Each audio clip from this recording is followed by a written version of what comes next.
Rule number 3 said if you hear your name called after sunset, do not respond. I broke that rule on my 7th night.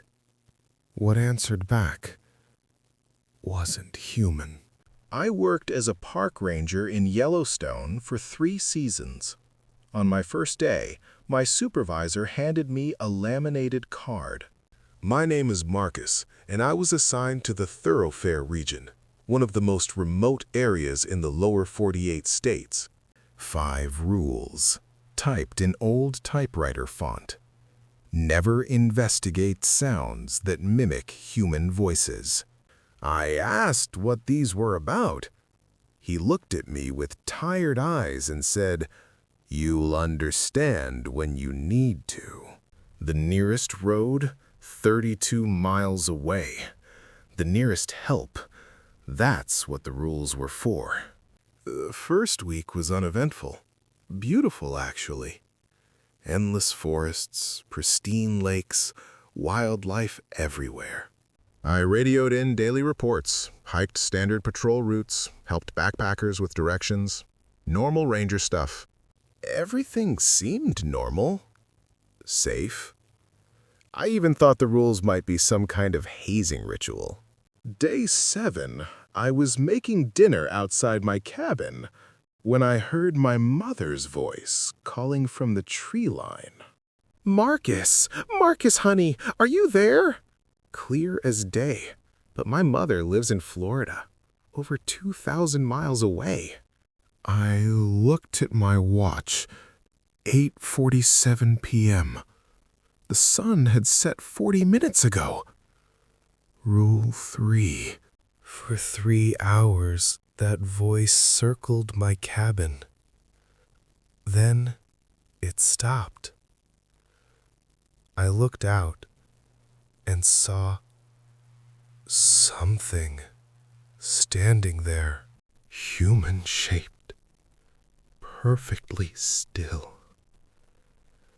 Then it walked backward into the forest, like a video in reverse, until the darkness swallowed it.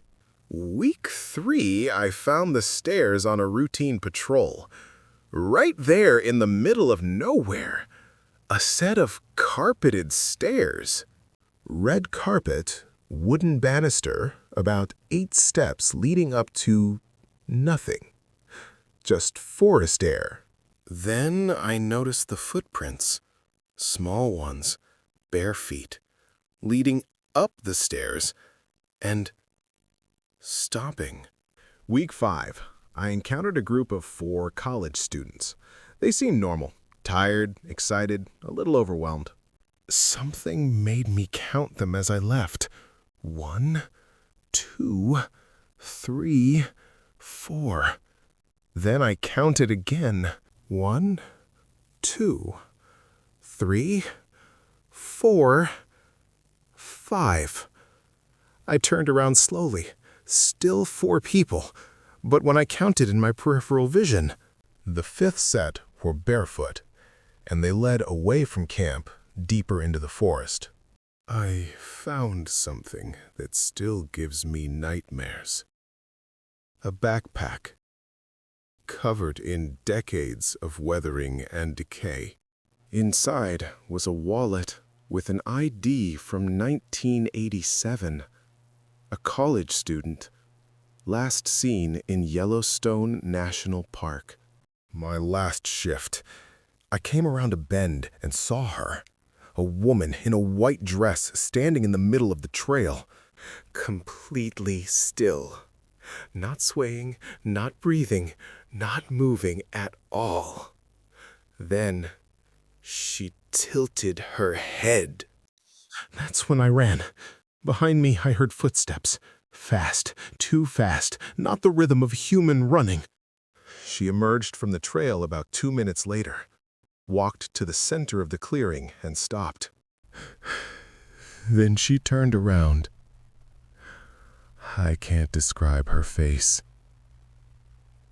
Eyes exactly symmetrical. Smile, exactly centered. And she looked directly at me. Then she was just gone. Between one blink and the next, just gone. I submitted my resignation the next morning. Dale didn't try to talk me out of it. He just nodded and said, "You lasted longer than most." He pulled out a file folder, thick with missing persons reports. Sometimes the woods keep them. I've been out for 2 years now. I work at a desk job. I live in a city. I don't camp anymore. But sometimes, late at night, I'll hear my name called from outside my window, 14 floors up. Those places are beautiful. They're ancient, and they're not entirely ours. There are things in the deep woods that have their own rules, their own logic.